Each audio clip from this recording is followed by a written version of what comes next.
때는 2차 세계대전이 한창이던 1943년 벨로루시아 지방. 한참을 땅을 파던 아이들이 찾아낸 것은 바로 총입니다. 플리오라는 전쟁에 참전해 이곳을 점령하고 있는 나치 독일을 몰아내고 싶습니다. 어머니의 격렬한 반대가 있었지만 플리오라의 입대 의사를 들은 파르티잔이 귀신같이 찾아옵니다. 어머니는 아들을 다시 한번 만류하지만 결국 플리오라는 자신의 뜻대로 파르티잔 부대에 합류하게 됩니다.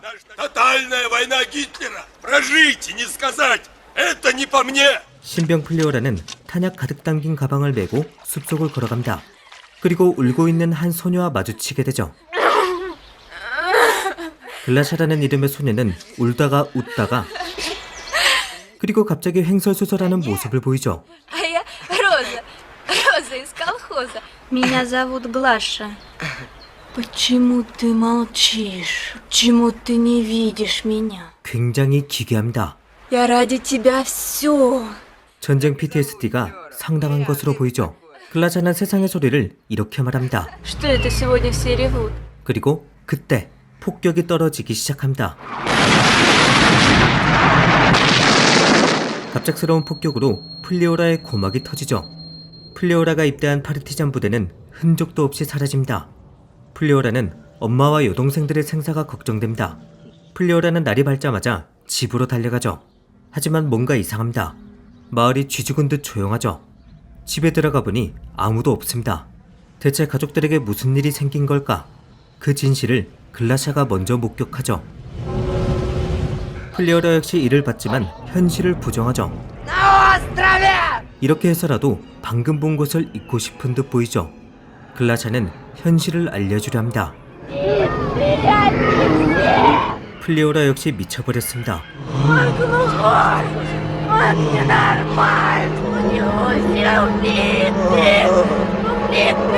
두 사람은 파르티잔 대원의 도움으로 생존한 마을 사람들이 있는 곳에 도착합니다. 그곳 역시 끔찍했죠. 플리오라는 완전히 무너집니다. 그리고 진흙을 파더니 자신의 머리를 집어넣죠. 아무것도 보기 싫고 아무것도 듣기 싫습니다. 하지만 그럼에도 살아가야 하죠. 플리오라는 파르티잔 대원들과 함께 식량을 구하러 다닙니다. 하지만 계속해서 독일군에게 막히자 주변 마을을 약탈하죠. 그렇게 소 한 마리를 훔쳐 마을로 돌아가려 하지만 하필 또 독일군의 총알이 쏟아집니다. 플리오라는 동료와 소 모두를 잃게 되죠. 마을 사람들을 배불리 먹이겠다는 그간의 노력이 물거품이 됐습니다. 한 노인은 갈 곳 없는 플리오라를 자신이 사는 마을로 데려가죠. 불행히도 독일군 역시 이 마을로 향하고 있습니다. 플리오라가 도착하자마자 독일군도 도착했고 플리오라는 무슨 일이 벌어질지 직감적으로 알아챕니다. 그리고 어디론가 몰려가고 있는 사람들을 말리죠. 나치는 이미 시작했습니다. 그들은 마을 사람 모두를 큰 창고에 밀어넣죠. 두들겨 패서라도 집어넣습니다. 플리오라 역시 이곳으로 밀려 들어오게 되죠. 나치는 마치 오락하듯 이 상황을 즐기죠. 그리고 한 장교는 이런 말을 합니다. 아이의 엄마가 아이를 데리고 나오자 아이는 다시 창고로 던져버리죠. 반면 플리오라는 짐승 취급하며 끌고 갔지만 죽이지 않고 살려주죠. 아비규환 그 자체인 창고와 달리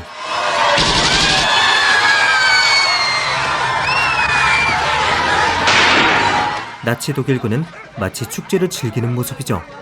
잠시 후 나치 독일은 창고에 화염병을 던지기 시작합니다.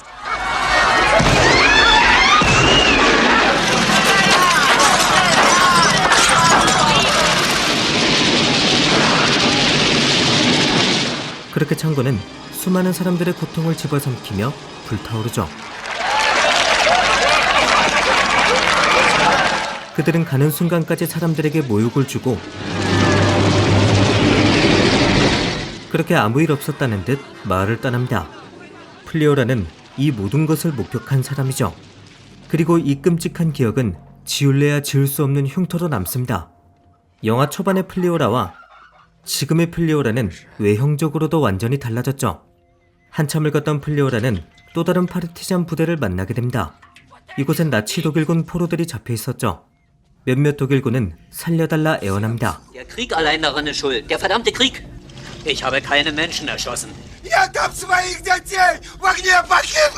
그리고 플리오라는 익숙한 장교를 발견하죠. 바로 아이들을 버리라던 Jetzt David. 그 장교였습니다. Weil alles seinen Ursprung in Kindern hat. 아이들을 모조리 죽였던 건 이런 이유 때문이었죠. Den Bacillus des Kommunismus gebären. Und die Mission wird erfüllt. 결국 이곳의 상황도 파국으로 끝납니다. 파르티잔 부대원들과 길을 걷던 플리오라는 히틀러의 사진 액자를 발견합니다. 플리오라가 액자에 총을 쏘기 시작하며 영화의 시간은 거꾸로 흘러가죠. 그렇게 영화 속 히틀러는 점차 젊어지고 유아기 히틀러의 모습까지 돌아갑니다. 그리고 영화는 관객에게 묻습니다. 당신은 이 아기를 쏠 수 있냐고 말이죠. 오늘 소개해드린 영화 커맨시는 벨라루스 초토화 작전에 대해 다룹니다.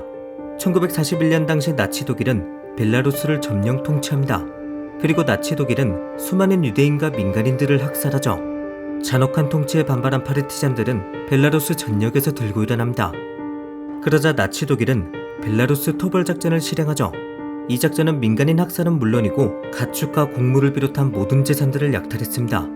단 한 번의 작전에 무려 13,788명의 민간인들이 죽기도 했죠.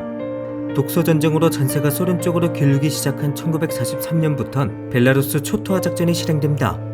미래의 소련이 탈환할 땅들을 아예 못 쓰도록 만드는 것이죠. 이때도 많은 민간인들이 나치 독일로부터 죽었고 모든 마을이 불탔습니다. 당시 벨라루스 내 628개의 부락이 모두 전소되기도 했죠. 물론 마을 주민들 모두 사망했습니다.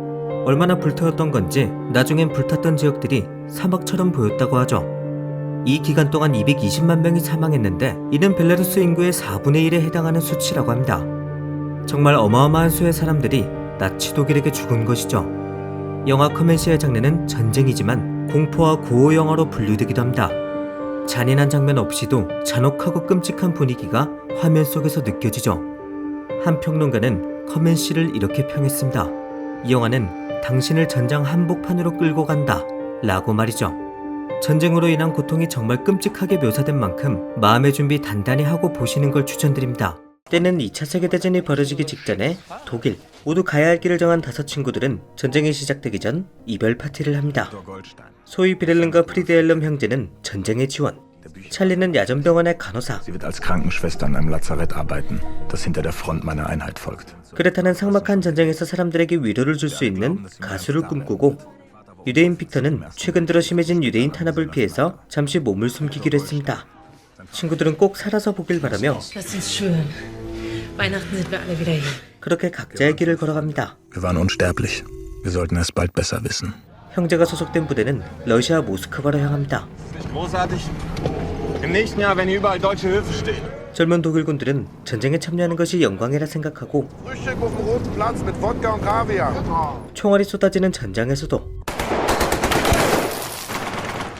누구보다 의욕이 충만합니다. 전투는 늘 목표 거점을 탈환하는 방식으로 이루어집니다.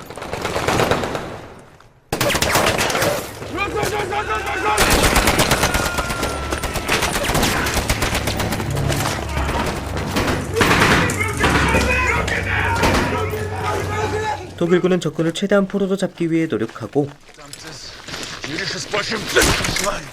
상대의 무기를 충분히 수거하죠. Nicht sauber. Hol das MG von oben. 하지만 형제의 눈을 의심케 하는 사건이 곧장 벌어집니다. Es gab Meldung, dass der Sicherheitsdienst hier eine Säuberungsaktion gegen Partisanen durchführt. 점령한 마을로 우크라이나 지원군이 오더니 Hilfspolizei. Ukraine.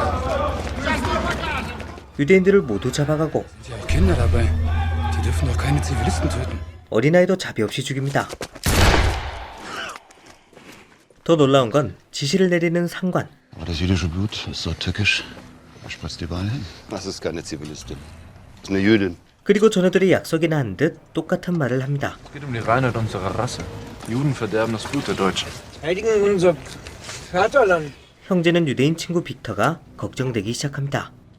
한편 가수를 꿈꾸는 그레타는 가정에 있는 게슈타포 돈 소령과 부적절한 관계를 맺게 됩니다. Nun, ich habe gute Verbindungen zum Reichsrundfunk.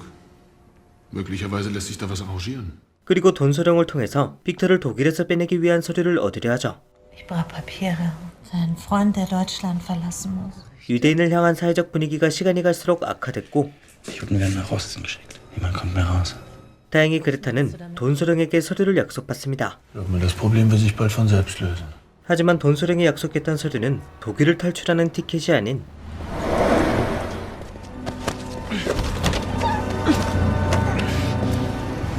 아우슈비츠행 기차 티켓이었습니다. Ist nicht merkwürdig, dass Züge vollfahren los und immer zurückkommen leer. 한편 형제의 부대는 모스크바까지 100km를 남겨두고 있습니다. 하지만 한 병사가 늪을 지나던 중 지뢰를 밟게 됩니다. Schneller, Winter, ich will hier endlich raus aus diesem verdammten...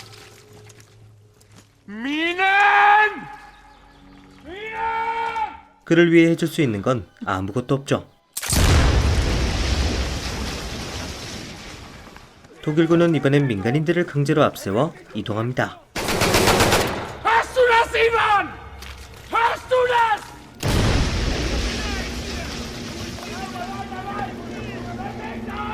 모스크바로 가까이 갈수록 더욱 힘들어집니다. 추위와도 싸워야 하고 Ich wollte es gerade verbrennen, um mich zu wärmen. 시도 때도 없이 기습을 당합니다.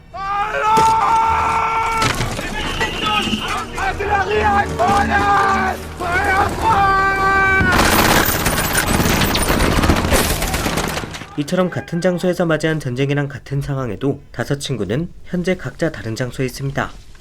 찰리는 부상당한 군인들을 치료하는 야전병원. 마침내 가수로서 성공한 그레타는 무대. 빅터는 아우슈비츠행 기차. 비렐름과 프리데엘름 형제는 최전선에서 나라를 위해 싸우고 있죠.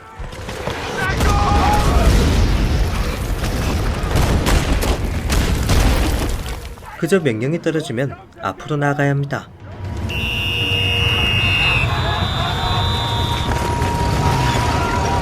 그러면서도 독일군은 마주치는 유대인은 모두 죽이죠. 형제는 끝나지 않는 전쟁과 Vor 2 Jahren haben wir in Berlin Abschied genommen. 2 Jahre und kein Ende. 납득하기 힘든 작전 등으로 회의감을 느낍니다. 이젠 지금 벌어지고 있는 전투가 어떤 전투인지도 모릅니다. 전투와 짧은 휴식이 무한으로 반복되죠.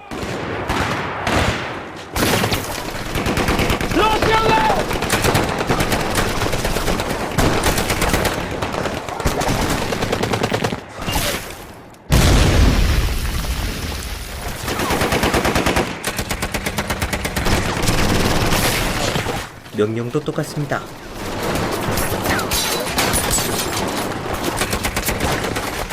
눈앞의 목표 거점을 탈환하라.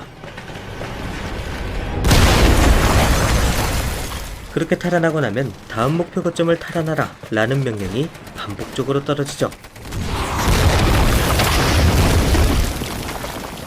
병사들이 두려운 건 죽음이 아니라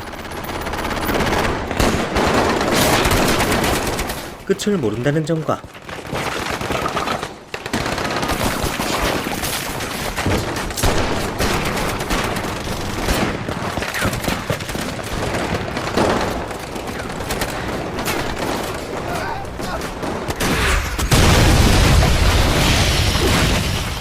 작전의 끝에서 매번 마주치는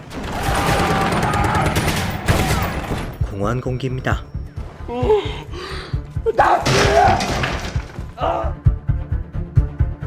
드라마 포화 속의 우정은 독일군 시점에서 보여지는 2차 세계대전을 그립니다. 이 작품은 독일에서 직접 제작한 3부작 전쟁 드라마입니다.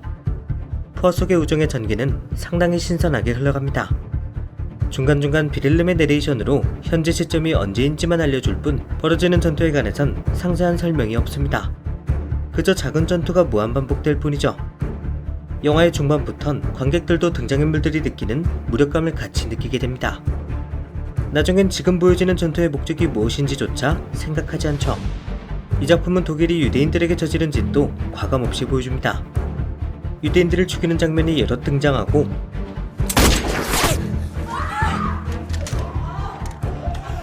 현장에 있는 병사들의 생각도 들려주죠. 몰랐다, 나는 동의하지 않았다 등의 핑계는 되지 않습니다. 유대인 소녀의 죽음으로 충격을 받았던 동생 프리델름도 결국 나중엔 아무 감정 없이 유대인을 죽입니다. 결국 그도 동조했다는 걸 보여주는 대목이죠. 형 비렐름의 이야기도 굉장히 인상 깊습니다. 비렐름은 전쟁은 승리하기 위해 존재한다 라고 생각합니다. 하지만 모스크바 쪽으로 진격할수록 상황이 안 좋아지고 독일군이 패배하는 횟수가 늘어납니다. 그렇게 비렐름의 생각도 점차 바뀌기 시작하죠. 결정적으로 상부에서 비렐름의 부대를 버리는 모양새를 취하자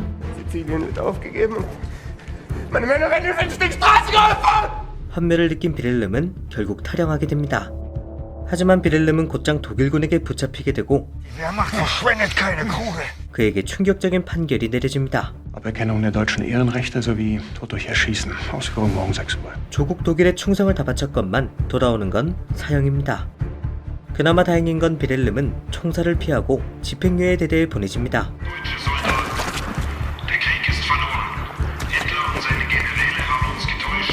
그렇게 시간이 흘러 전쟁이 끝나고 마침내 약속했던 장소에 모인 친구들은 이렇게 말합니다. Auf Friedhelm brauchen wir nicht zu warten. Gefallen. Für Führer, Volk und Vaterland. 때는 2차 세계대전이 한창이던 1944년 8월 당시에 바르샤바를 점령 통치하고 있던 나치 독일은 폴란드 시민들을 2등 시민 취급합니다. Wo kommt diese menschliche Verbissenheit und dieser Hass her, du Schwein? 결국 울분에 터진 바르샤바 시민들은 봉기를 일으키죠. 제대로 된 무기조차 없었지만 나라를 되찾겠다는 일념하에 나치 독일군과 정면으로 맞서고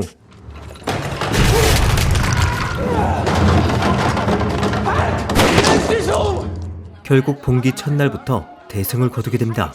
도심 속 붙잡혀있던 유대인들도 모두 풀어주죠. 이렇게 풀려난 유대인들은 폴란드 저항군에 합류해 봉기에 힘을 실게 됩니다. 저항군은 봉기 개시 이틀 만에 바르샤바 대다수 지역을 점령하죠. 하지만 나치 독일은 곧바로 반격합니다. 완전 무장한 독일은 저항군을 거세게 몰아붙이죠. 독일은 바르샤바를 본보기로 만들 생각입니다.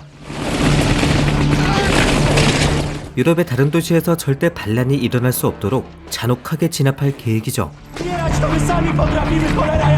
독일은 주둔군을 15,000명에서 3만 명까지 늘립니다. 그리고 모든 군간민에 대한 사살 명령을 내리죠. 또한 매일 폭격기를 띄워서 바르샤바에 폭격을 쏟아붓습니다. 대공하기가 없었던 저항군은 폭격에 대한 방어를 전혀 할 수 없었죠. 그렇게 반란 초기에만 65,000명에 달하는 시민들이 집단 처형당했습니다. 주인공 스테판의 어머니와 동생도 나치 독일의 손에 죽죠. 여자친구 알라와 함께 봉기에 참여한 스테판은 총을 맞고 입원하게 됩니다. 하지만 나치 독일의 다음 타겟이 바로 병원이죠. 지휘관은 병원 내의 사람들을 포기하기로 결정했고 알라는 탈영을 한 뒤 스테판을 찾아갑니다. 스테판의 몸 상태는 홀로 걷지도 못할 정도로 최악이었죠. 그때 저항군은 독일군이 두고 간 탱크를 환호하며 차지합니다. 하지만 이 모든 건 나치 독일이 심어둔 함정이었죠. 독일은 탱크에 폭탄을 실어놨고 그렇게 또 많은 민간인들이 죽게 됩니다. 독일은 구시가지와 더불어 도심과 구시가지를 연결하는 볼라지구를 점령합니다. 아직 저항군이 점령하고 있는 도심으로 가기 위해선 하수도를 통해 이동해야 했죠. 하지만 하수도의 길은 워낙 복잡했고 알라와 스테판은 우여곡절 끝에 도심에 도착합니다. 저항군의 방어선은 계속해서 줄어들죠. 심지어 다리가 끊어지면서 소련군의 지원도 받지 못하게 됩니다. 한편 저항을 함께 시작했던 친구들이 살아서 도심까지 왔습니다. 동지를 버리고 도망친 격인 알라와 스테판은 그들을 마주할 자신이 없죠. 알라는 바르샤바를 뜨자고 합니다. 하지만 스테판은 오히려 저항군에 다시 합류하게 되죠. 소식을 들은 알라는 스테판을 찾아 격정지인 체르니아코브로 향하게 되죠. 하지만 이 선택은 지옥으로 스스로 들어간 격이었습니다. 알라는 민간인들의 대피소인 지하실로 보내지는데 이곳 역시 나치의 공격을 받게 되죠. 알라는 울고 있는 아기를 데리고 야전병원으로 향하지만 생명은 허무할 정도로 빨리 끊어집니다. 야전병원은 사람들의 울부짖는 소리로 가득 차죠. 봉기가 시작된 지 한 달하고도 8일째, 폴란드 적십자협회의 협상으로 2시간 동안 나치 독일의 사격이 중지됩니다. 덕분에 알라는 스테판을 찾을 수 있었죠. 알라와 스테판을 비롯한 저항군은 민간인들을 대피시킵니다. 2시간 동안 최대한 많은 사람들을 도시 밖으로 보내야 하죠. 며칠 뒤 소련의 망명한 폴란드군이 저항군과 접선합니다. 그들은 바르샤바를 구하라는 소련의 명을 받고 왔지만 그 수가 1200명밖에 되지 않았고 그마저도 상륙 실패로 1050명의 병사가 사살되거나 생포됩니다. 봉기의 끝이 보이기 시작합니다. 9월 27일 나치 독일은 야전병원의 모든 사람들을 처형합니다. 그렇게 마지막 결사항전이 벌어지죠.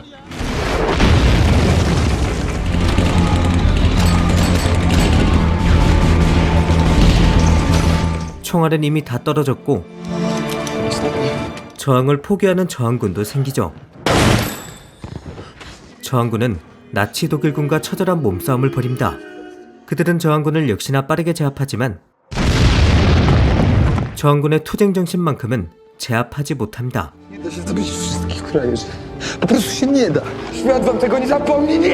바르샤바에 어딜 가든 죽은 자들로 가득 차죠. 저항군은 마지막까지 저항했지만 결국 봉기는 실패로 끝납니다. 1944년 10월 2일 오후 8시 바르샤바의 모든 지역에서 교전 행위가 중지됩니다.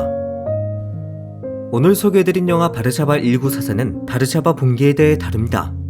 폴란드 저항군은 63일 동안 나치 독일을 상대로 처절한 항전을 벌였죠. 당시 동부전선에서 폐색이 짙어진 나치 독일은 바르샤바까지 밀려나게 됩니다. 그리고 소련의 붉은 군대 역시 바르샤바 코앞까지 나치 독일을 쫓아왔죠. 소련이 폴란드를 해방시키기 전 자신들의 힘으로 나치 독일을 몰아내고 싶었던 저항군은 바르샤바 봉기를 일으키게 됩니다. 하지만 나치 독일은 바르샤바를 요새화하기 위해서 병력을 15,000명에서 30,000명까지 늘렸죠. 반면 저항군 중에서 충분한 무기와 탄약을 장비한 사람은 약 2,500명 뿐이었습니다. 당연히 힘에서 압도적으로 밀릴 수밖에 없었죠. 또한 폭격을 방어할 대공황기조차 없었기에 바르샤바는 빠르게 폐허가 됩니다. 나치 독일이 구시가지를 공격할 땐 30분마다 포격이 쏟아졌다고 합니다. 그리고 폴란드 적십자협회와의 협상으로 2시간 동안 사격이 중지되고 난 뒤엔 8분마다 포가 쏟아졌다고 하죠. 그 결과 바르샤바 건물의 4분의 1이 파괴됐다고 합니다. 폴란드 저항군이 항복한 뒤에도 독일은 남은 도시의 35%를 연이어 파괴했죠. 독일은 자신들에게 덤비면 이렇게 된다는 완벽한 본보기를 만들었습니다. 폴란드 저항군은 소련군의 도움을 절실히 받았지만 소련은 응답하지 않았습니다. 소련군은 바르샤바 경계 밖에서 대기만 할 뿐 폴란드인들의 무전 접촉도 무시하죠. 9월 14일이 돼서야 소련군 소속 제1폴란드군이 지원에 나섰지만 강을 건너 바르샤바로 진입할 수 있었던 건 1200명에 불과했습니다. 소련은 병력을 증원해주지도 않았고 제대로 된 공중지원조차 해주지 않았죠. 당시엔 스탈린이 폴란드 저항운동가들이 독일에게 박살나길 기다렸다는 말도 있었습니다. 하지만 소련 역시 나치 독일을 장기간 추격하면서 전력이 많이 약화된 상태였다고 합니다. 여러 이유가 맞물리면서 폴란드 저항군은 소련의 도움을 받지 못했던 것이죠. 1945년 1월 7일 소련군이 인적 없는 바르샤바로 들어서게 됩니다. 그리고 저항군들은 대부분 수용소로 보내지거나 처형되죠. 소련의 위성국이었던 폴란드 인민공화국은 바르샤바 봉기에 대한 정보를 검열하고 폐기합니다. 그리고 1989년 폴란드 민주화 운동으로 폴란드 인민공화국이 해체되고 마침내 바르샤바 봉기에 대한 역사적 평가가 이루어지기 시작합니다. 1970년 독일의 브란트 총리는 바르샤바 봉기 기념비 앞에 무릎을 꿇습니다.